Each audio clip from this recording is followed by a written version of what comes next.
بسم اللہ الرحمن الرحیم وما ارسلناک الا کافۃ للناس بشیرا ونذیرا۔ حضرات گرامی قدر، ماہ ربیع الاول اس مہینے کو مسلمانوں کی تاریخ میں اس لحاظ سے انتہائی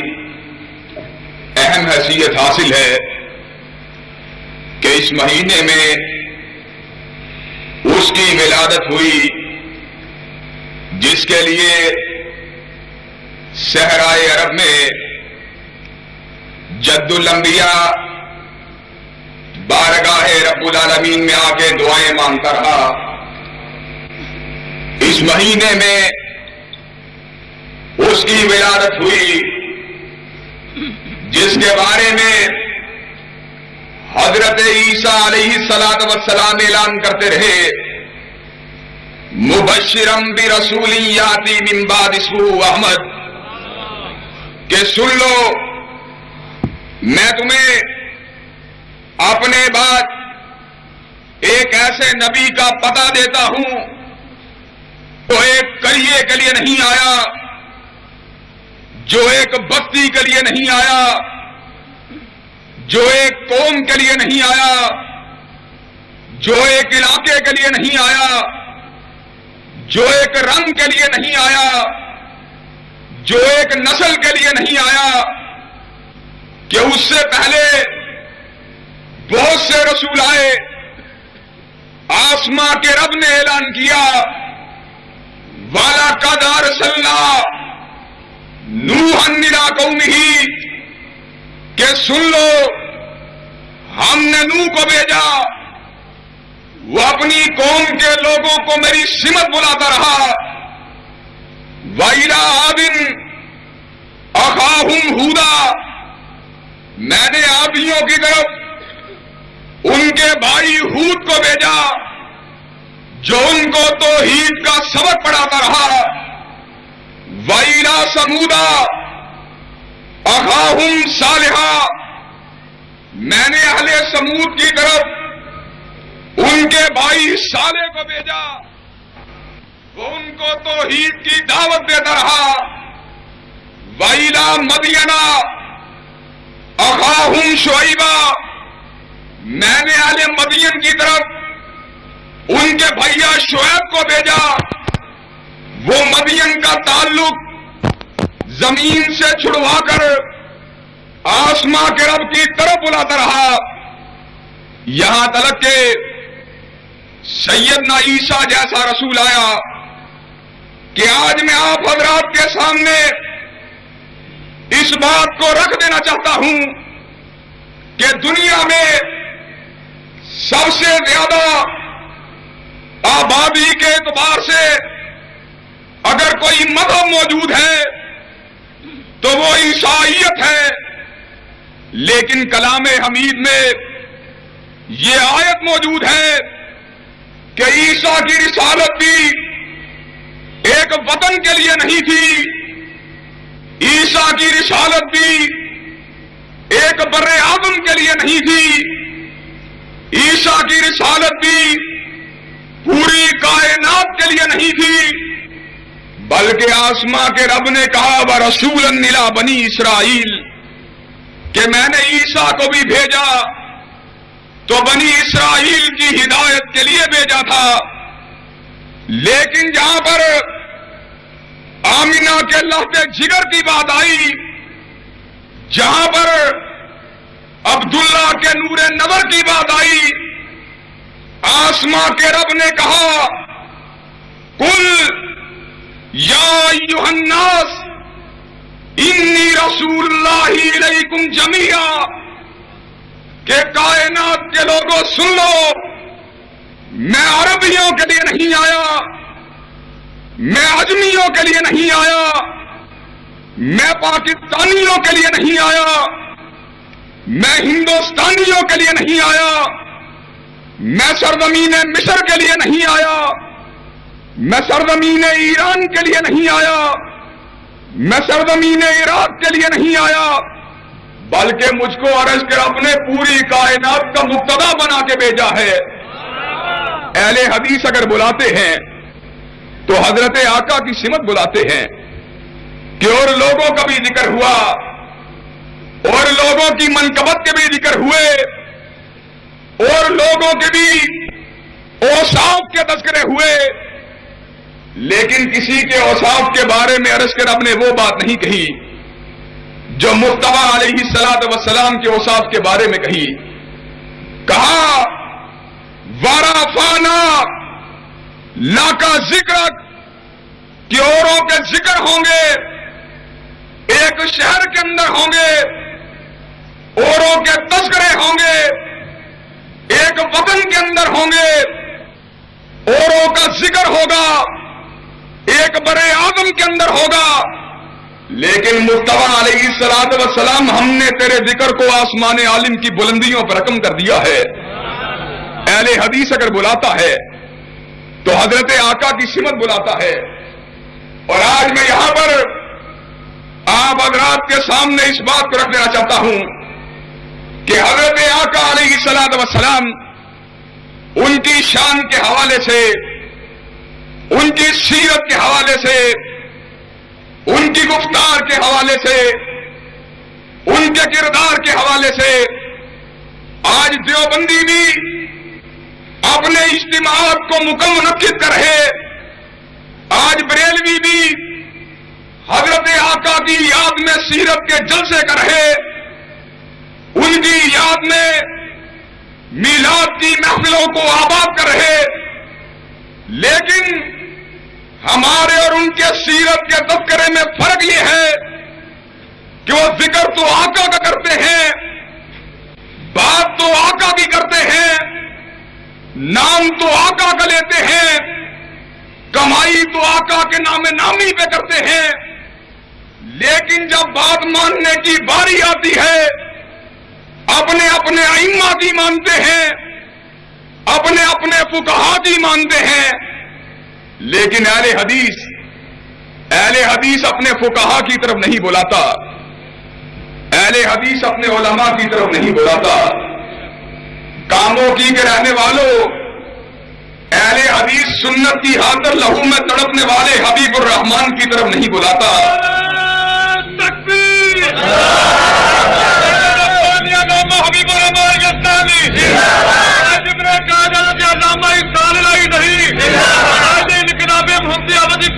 اہل حدیث سنت کا جھنڈا اٹھانے والے احسان الہی ظہیر کی طرف نہیں بلاتا، اہل حدیث اپنے اکابرین کی طرف نہیں بلاتا،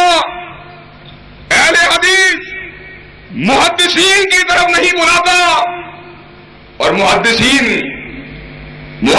کی بات نہیں، اہل حدیث صحابہ کی سمت بھی نہیں بلاتے۔ اہل حدیث اگر بلاتے ہیں تو سراج منیر کی طرف بلاتے ہیں، بدر منیر کی طرف بلاتے ہیں کہ جس کی بڑائی کسی زمین کے شاعر نے نہیں لکھی، جس کی بڑائی کسی خطیب نے بیان نہیں کی، جس کی نعت کسی شاعر نے نہیں کہی، بلکہ جس کی سیرت کا ذکر، جس کی عمر کا تذکرہ، جس کے چہرے کی طیبائی کا تذکرہ، جس کے بالوں کی سیاہی کا تذکرہ اگر کرتا ہے تو آسماں کا رب کرتا ہے۔ اس نے یہ بات کہی کہ سنو، لوگوں کے خلاف وہ کی زبان سے بیان ہوں گے،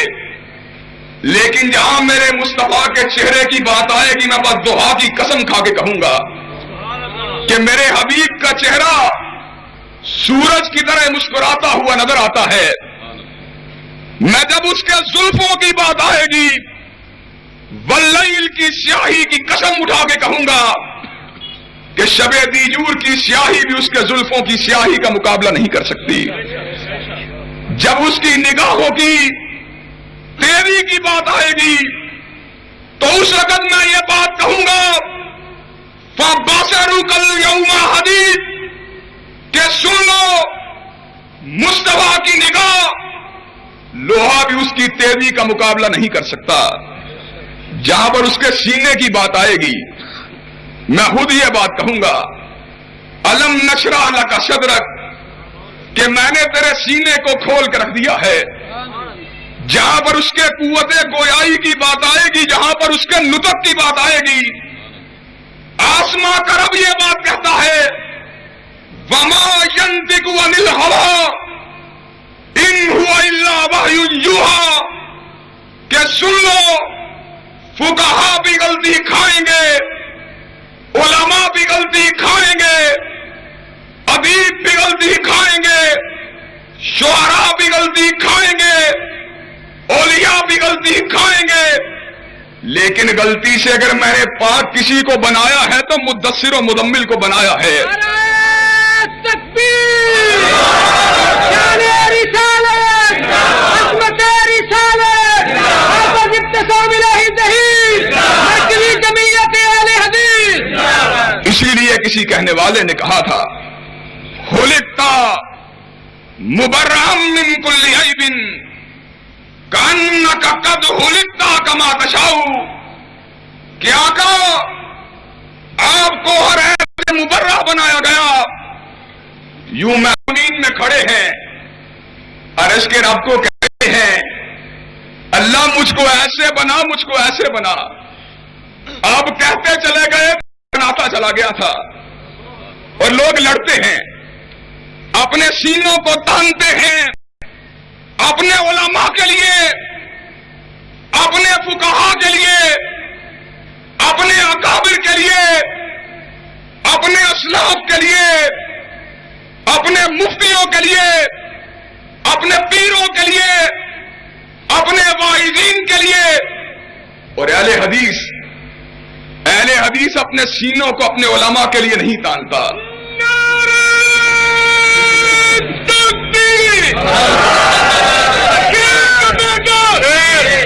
اہل حدیث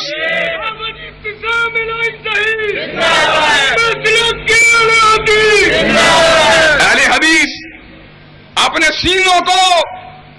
اپنے اکابرین کی عظمت کے لیے نہیں تانتا, اپنے علماء کے علم کے دفاع کے لیے نہیں تانتا, بلکہ اہل حدیث اگر اپنے سینے کو تانتا ہے تو اس نبی کے لیے تانتا ہے جس کے لیے طلحہ نے اپنے سینے کو میدان احد میں تانا تھا. اور جب تک ہم زندہ ہیں اس نبی کی عظمت کی بات کرتے رہیں گے, اور اس نبی کی ذات گرامی کے ہوتے ہوئے, اس کی حدیث پاک کے ہوتے ہوئے, اس کی سنت کے ہوتے ہوئے, اس کی گفتار کے ہوتے ہوئے, اس کے کردار کے ہوتے ہوئے. اور لوگ تو اور جگہوں پہ نظر کر سکتے ہیں, اہل حدیث کسی کے چہرے کو دیکھنا بھی گوارا نہیں کرتے. میں کئی مرتبہ یہ بات کہا کرتا ہوں کہ ہمارے بریلوی دوست آقا کو حاضر بھی مانتے ہیں, آقا کو ناظر بھی مانتے ہیں, آقا کو زندہ بھی مانتے ہیں, آقا کو موجود بھی مانتے ہیں, آقا کو باقی بھی مانتے ہیں, لیکن جب بات ماننے کی باری آتی ہے احمد رضا کی مانتے ہیں, ابو حنیفہ کی مانتے ہیں. لیکن اہل حدیث کے عشق کا عالم کیا ہے, ان کی محبت کا عالم کیا ہے. آقا کو حاضر بھی نہیں مانتے, آقا کو ناظر بھی نہیں مانتے, آقا کو زندہ بھی نہیں مانتے, آقا کو موجود بھی نہیں مانتے. لیکن محبت کا عالم یہ ہے 1400 برس ہو گئے آقا کی جدائی کو, لیکن کسی کے چہرے کو دیکھنا بھی گوارا نہیں کرتے. ہم جیسا عشق کسی کا لا کے دکھاؤ تو صحیح, ہم جیسی کسی اور کی محبت لا کے بتلاؤ تو صحیح.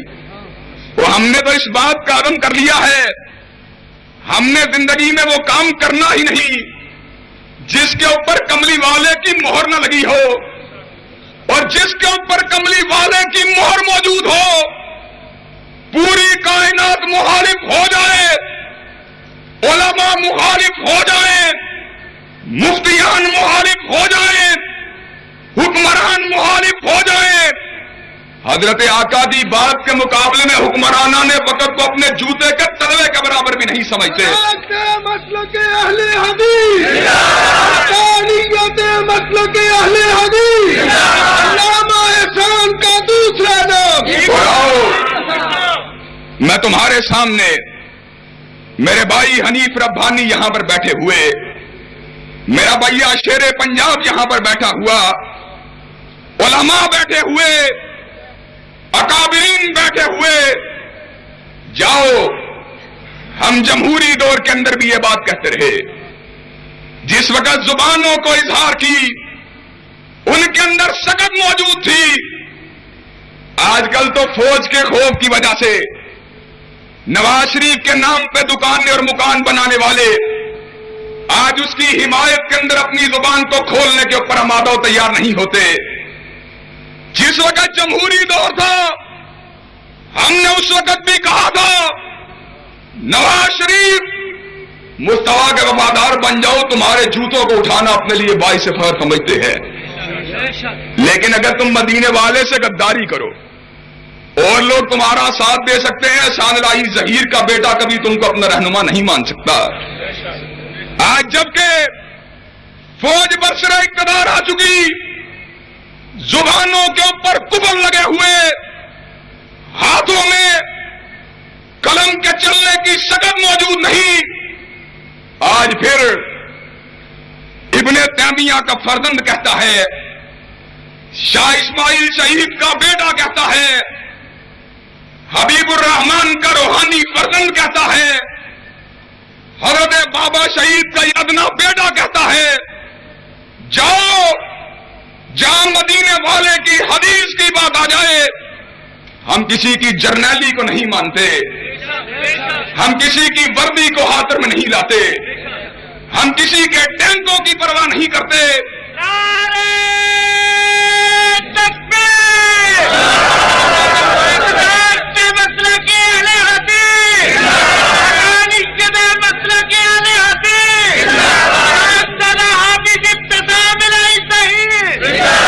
تمہارے سینوں پہ لگے ہوئے تمغوں کی پرواہ نہیں کرتے. ہم آج بھی تم کو یہ بات کہتے ہیں، مدینے والے کے وفادار بن جاؤ، تمہارے جوتوں کو اٹھائیں گے. اور چھپ کے نہیں کہتا، نام لے کے کہتا ہوں، اسلام آباد میں بیٹھا ہوا پرویز مشرف اگر سی آئی ڈی کا کوئی آدمی یہاں موجود ہو، اس بات کو نوٹ کر لے، اگر وہ مدینے والے سے غداری کرے، ہم پرویز مشرف کو اپنے جوتے کے تلوے کے برابر بھی نہیں سمجھتے.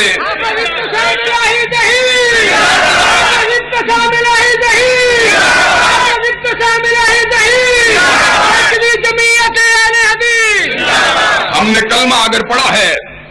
تو مدینے والے کا پڑھا ہے، جس کے نام نامی اور جس کے اسم گرامی کے اوپر ہزاروں حکمرانوں کو قربان کر دیا جائے. ہم نے کلمہ اگر پڑھا ہے، پر کلمہ پڑھنا تو بڑی دور کی بات ہے. ہم جس دن پیدا ہوئے ہم نے اپنے کان میں اسی بات کو سنا تھا، اشہد ان محمد رسول اللہ، کہ سن لو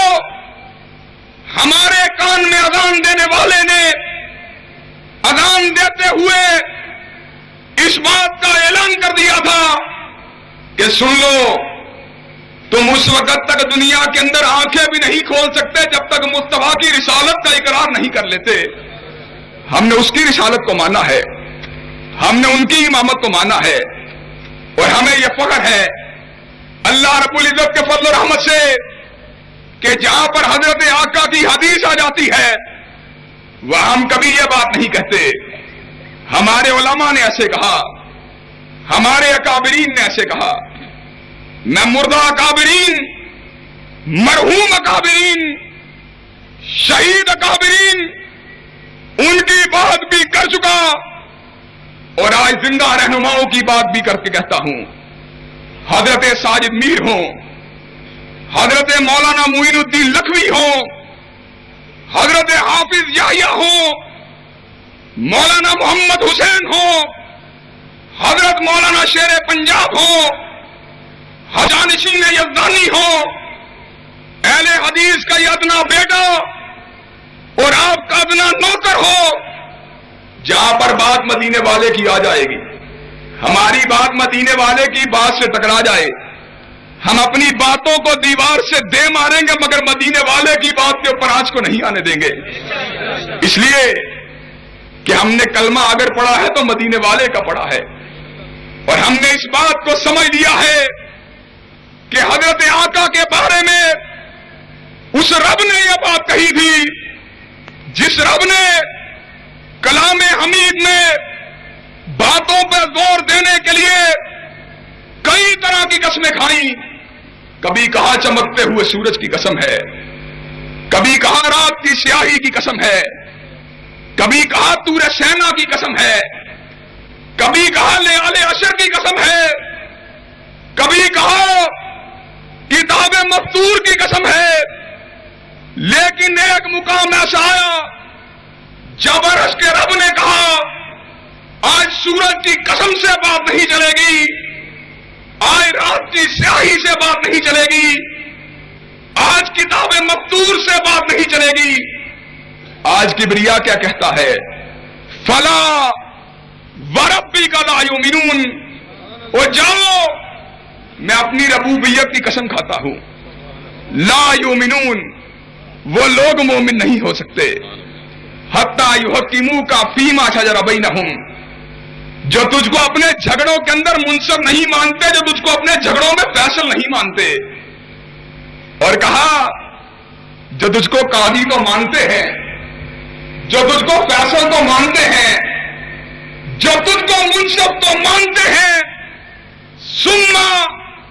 لا یجدوا فی انفسہم حرجا مما قضیت ویسلموا تسلیما، لیکن تیری بات کو سننے کے بعد ان کے دل کے اندر درد کی کیفیت پیدا ہوتی ہے، عرش کے رب نے کہا تیری بات کو ماننے والے اور تیری بات پہ راضی نہ ہونے والے، عرش کے رب ان کو بھی مومن نہیں مانتا، کہا وہ مومن ہیں جو تیری بات کو مانتے بھی ہیں اور اس بات کے اوپر راضی بھی ہوتے ہیں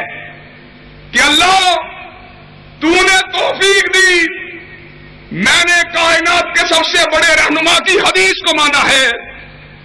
میں نے کائنات کے سب سے بڑے رہنما کی سنت کو مانا ہے، اور عرش کے رب نے میرے مدینے والے کی سنت کے بارے میں کیا کہا، کہا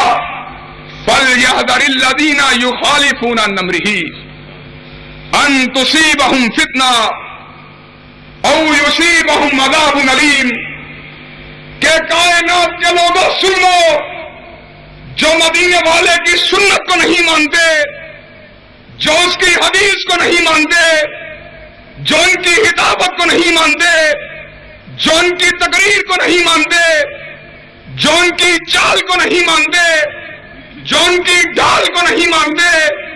جو ان کے اٹھنے کو نہیں مانتے، جو ان کے بیٹھنے کو نہیں مانتے، انہیں ڈر جانا چاہیے کہ دنیا میں بھی ذلیل ہوں گے اور آخرت کے اندر بھی عرش کے رب نے ان کے لیے دردناک عذاب کو تیار کر دیا ہے۔ ہم نے تو اس نبی کی سنت کو مانا ہے، اس نبی کی حدیث کو مانا ہے، اور کاموں کی کے شہر میں کھڑے ہو کر، جہاں پر کھڑے ہو کر بابا شہید نے یہ بات کہی تھی کہ سنو ہم یہاں پر اختلاف پھیلانے کے لیے نہیں آئے،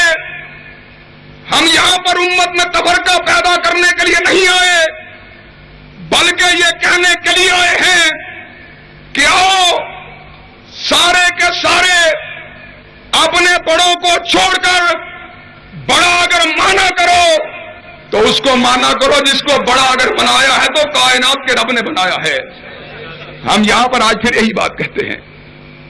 اس کو بڑا مانو جس کو صدیق اکبر نے بڑا مانا تھا،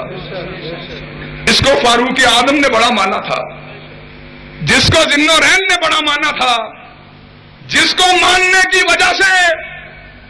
علی حیدر کرار بن گئے تھے، جس کو ماننے کی وجہ سے سعد بن ابی وقاص فاتح ایران بن گئے تھے،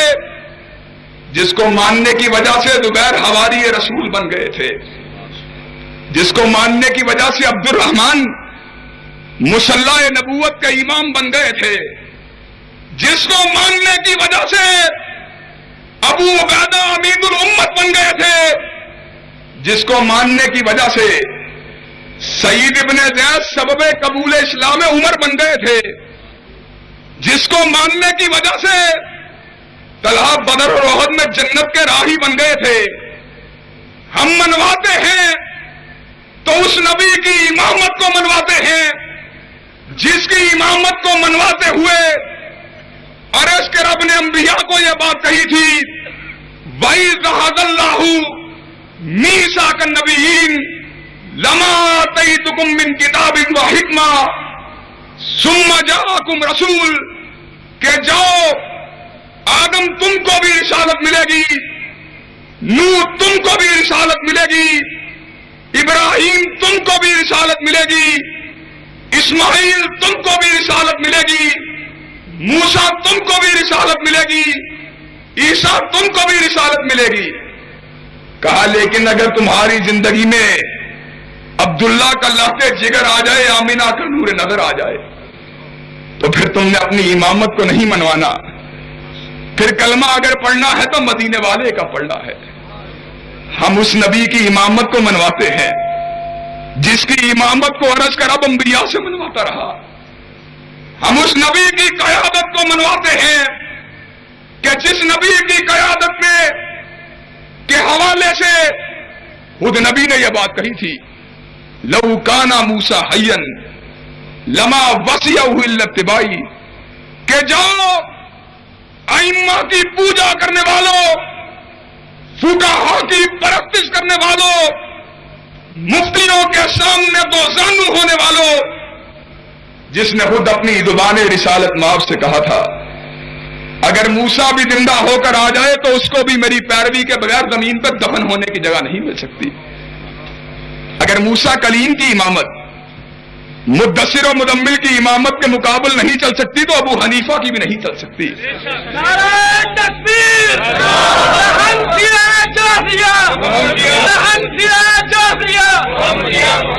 مالک کی امامت بھی نہیں چل سکتی، شافعی کی امامت بھی نہیں چل سکتی، اور میں تو یہاں تک کہتا ہوں مالک اگر بنا تو مدینے والے کی غلامی کی وجہ سے بنا ہے،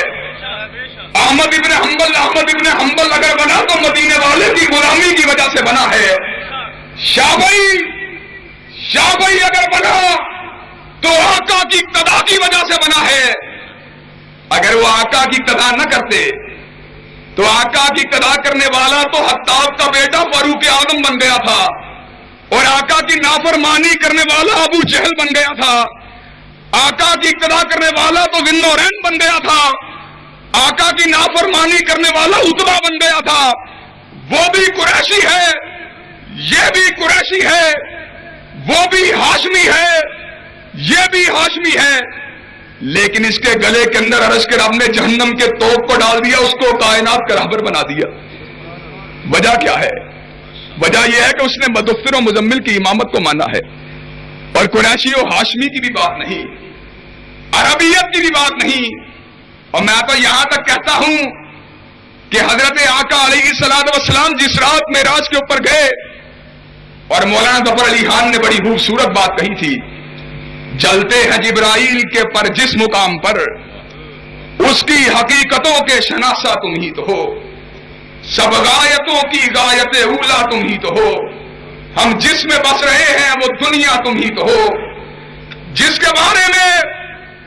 ظفر علی خان نے کہا تھا جہاں پر جبریل کے پر جل رہے تھے وہاں پر میرے آقا نے اپنے نئے سفر کا آغاز کر دیا تھا۔ حضرت آقا نے خود بیان کیا، میں معراج کی رات پہلے آسمان پہ گیا، جبریل میرے ساتھ چلتے رہے، دوسرے آسمان پہ گیا، جبریل ہمراہ رہے، تیسرے آسمان پہ گیا، جبریل ساتھ چلتے رہے، چوتھے آسمان پہ گیا، جبریل ہم قدم رہے، پانچویں آسمان پہ گیا، جبرائیل ساتھ چلتے رہے، کہا ساتویں آسمان کے اوپر پہنچا، سدرۃ المنتہا کا مقام آیا، جبریل امین کے پر جلنے لگے، کہا جہاں جبریل کے پر جل رہے تھے وہاں بلال کے جوتوں کی آہٹ کی آواز آ رہی تھی، اور دوسری طرف قریشی بھی ہے، ہاشمی بھی ہے، عربی بھی ہے، مطلبی بھی ہے، لیکن آقا کی امامت کو نہیں مانا، آقا کی قیادت کو نہیں مانا، آقا کی سیادت کو نہیں مانا۔ اور اس کے رب نے آسمان کی بلندیوں سے اعلان کیا، تبت یدا ابی لہب وتب، وہ ہاشمی ہونے کے باوجود ابو لہب تو نے مدینے والے کی امامت کو نہیں مانا، جب تک ایک مسلمان بھی زندہ ہے تیرے پہ لعنتیں برستی رہیں گی۔ بلال حبشی کے قدموں کی آہٹ کی آواز تو سدرۃ المنتہا پہ آتی ہے،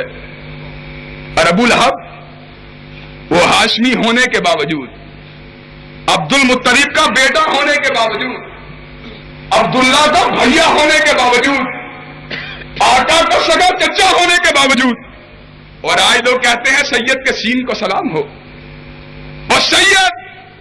صرف وہ ہے جو مدینے والے کی امامت کو مانتا ہے، ان کی قیادت کو مانتا ہے، ان کی رسالت کو مانتا ہے، اور جو حضرت آقا کی قیادت کو نہیں مانتا۔ کاموکی کے رہنے والے موچی کا نقطے جوتے کا مقابلہ وہ سید نہیں کر سکتا۔ وہ موچی، وہ تیلی، وہ لہار افضل ہے جو مدینے والے کی قیادت کے جھنڈوں کو اٹھاتا ہے۔ اور میں سمجھتا ہوں کہ ہمارے پہ عرش کے رب کا یہ کرم ہے کہ وجود میں ناتوانی ہے، زبان میں لڑکھڑاہٹ ہے، زبان کے اندر صحیح معنوں میں قوت گفتار موجود نہیں، دماغ میں صحیح معنوں میں سوچنے کی شکت موجود نہیں، دل میں صحیح معنوں میں دھڑکنے کی تاب موجود نہیں، لیکن عرش کے رب نے ہم کو مدینے والے کے جھنڈے کو اٹھانے کے لیے منتخب کر لیا ہے۔ اور میں سمجھتا ہوں کہ کائنات کی کوئی متاع مصطفیٰ کی غلامی سے بڑی ہو سکتی ہی نہیں۔ اور وعدہ کرو اہل حدیثوں، جب تک ہم زندہ ہیں مدینے والے کی حدیث کا جھنڈا اٹھاتے رہیں گے، ان کی سنت کے علم کو لہراتے رہیں گے، اور جو بھی اس کی راہ میں رکاوٹ بنے گا اس کو یہاں سے بھگاتے رہیں گے، چاہے جاگیردار ہو، چاہے سرمایہ دار ہو، چاہے فوجی جرنیل ہو، اور اس وقت تک نہیں بیٹھیں گے جب تک اسلام آباد کے اوپر مدینے والے کے پرچم کو لہرا نہیں دیا جاتا۔ واخر دعوانا الحمدللہ۔